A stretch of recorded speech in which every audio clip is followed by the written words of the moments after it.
How long are you gonna stay like that? You know the blood is gonna rush to your head, Warren.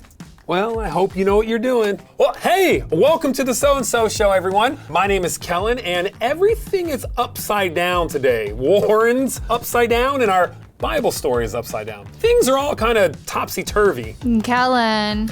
Doug the grocer will be here. Kellen. Yes, what is it, Patty? There's a bird's nest in your hair. Oh, I know. Anyway, Doug the grocer. Why is there a bird's nest in your hair, Kellen? It really is a very simple answer, Patty. I got a haircut.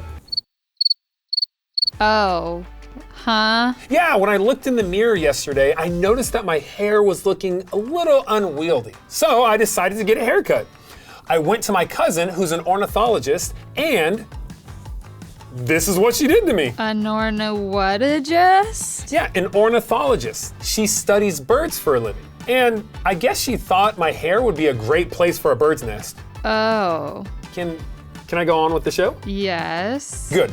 One last question. Yes. Why did you go to an ornithologist for a haircut? Why not go to a barber? Well, actually, that's a really good point. Why did I do that? Kellen! Yeah! Roger, you should not shout everything. Yes, I do! I'm drawn this way! Fine, but what do you want? Pizza! Pizza? Now? I'm hungry! Might as well. What do you want on it? Sun-dried tomatoes! Roger, Roger. Hurry!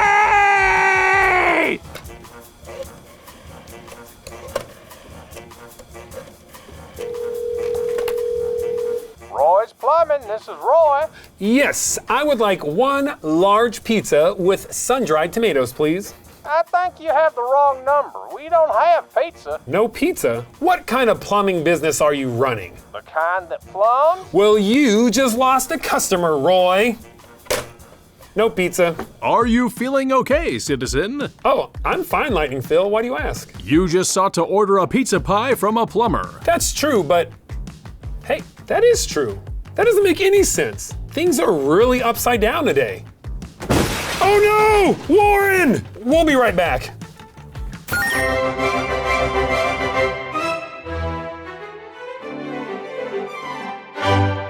Largo factotum delicital largo.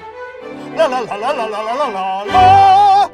Pizza, spaghetti, rotini, and sauce pesto. La la la la la la la la la. La. Warren fell over and his arm came off. What? No! He's gonna be okay though. But he will need a second baseman to help. A second baseman? From a baseball team, preferably a professional. Are there any professional second basemen in the house? My friend's arm, it fell off. Any professional? Kellen? Citizen. What? How will a second baseman help Warren right now? Don't you think a doctor would be better, or a mannequin repair person? No, I think a second baseman is a terrible idea. You're right, Patty. If I want someone to help a friend who's hurt, I wouldn't call a second baseman from a baseball team. I'd call a doctor. A second baseman instead of a doctor, a plumber instead of a pizza place, an ornithologist instead of a barber. Either you've gone upside down, Kellen, or you're trying to teach us some kind of lesson. Well, I guess we'll find out. It's Bible story time.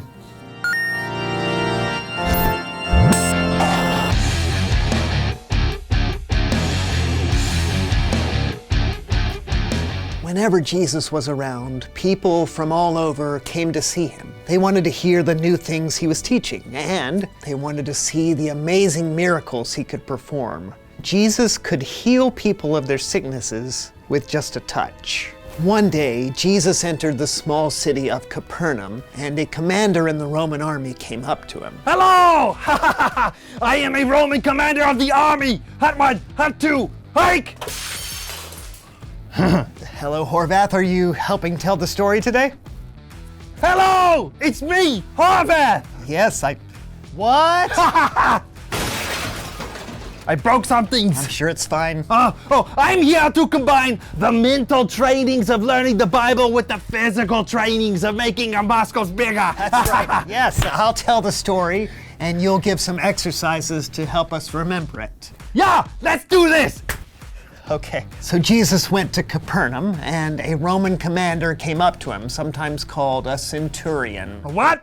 A centurion. A what? A centurion. What? Oh. A centurion.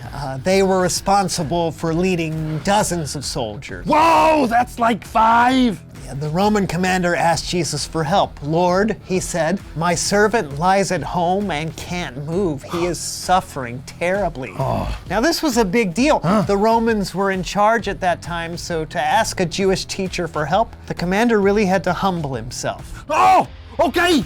First exercise, the humility touches. Okay, if you want to be humble, you have to lower yourself so we get so close we can touch our toes. That rhymes. Well, we'll do this 100 times, okay? Go. 1. No, you do this. You be humble like me. yeah, okay. I'm really humble. Right. Okay, here we go. 2. Gingivitis. Pasalti the songbook.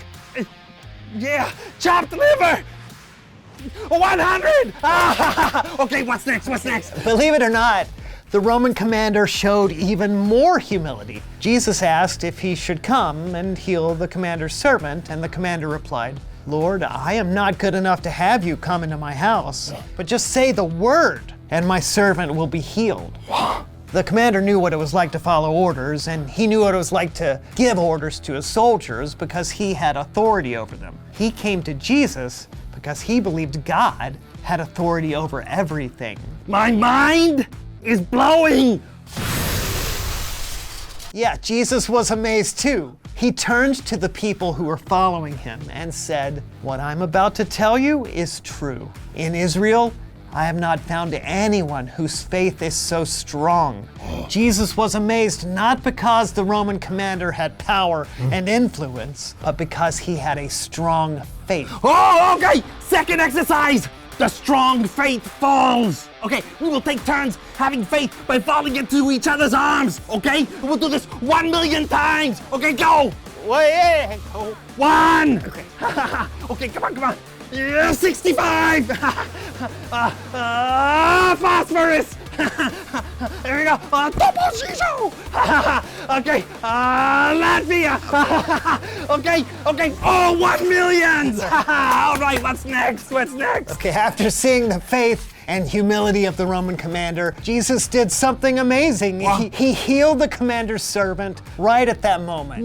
Now, we don't know how far away the servant was, but he certainly wasn't close enough for Jesus to touch. Jesus showed everyone that God really did have authority over everything. He said to the commander, go, it will be done just as you believed it would. Oh, third exercise. Yes. Okay, I call this the sick servant shuffle. Okay, you start out as a sick servant and you can't move. Then you are healed and shimmy and shake your arms up to the sky. Okay, we do this 4 times. 4? That doesn't seem like... Go. 1. 14.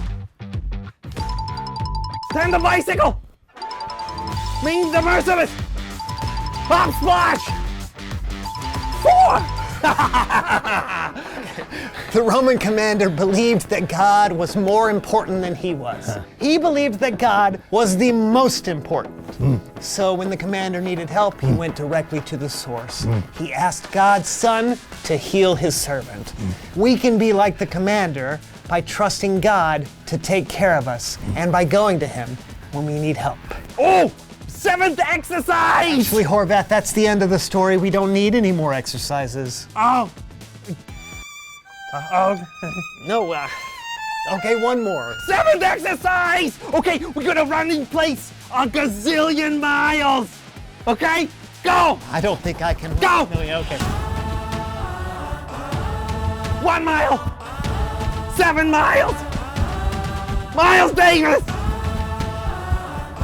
The Roman commander didn't consider himself too important to ask for help from Jesus. He showed a lot of humility. We shouldn't hesitate to ask for help from God either. Because think about it.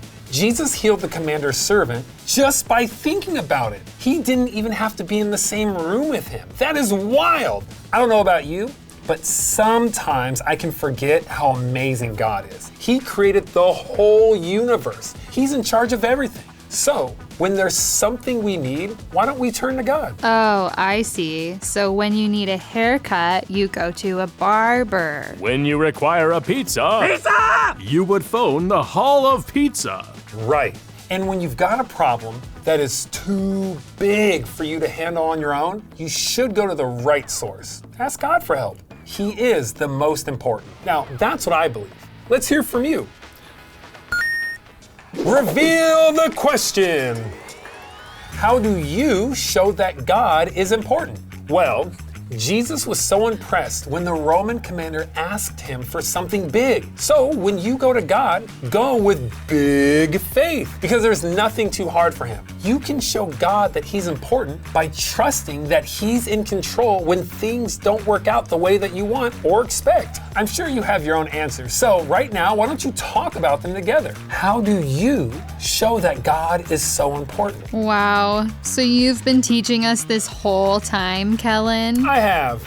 And you know, this bird's nest isn't even real anyways. And look, Warren's fine. Hi, buddy. So,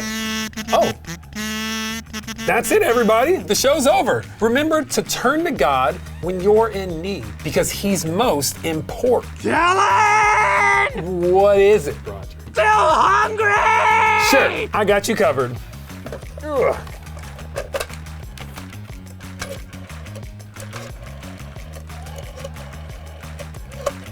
Sun-dried tomatoes, right? Right! Roy's Plumbing. Oh, hi, Roy. Do you happen to have the number to a pizza place?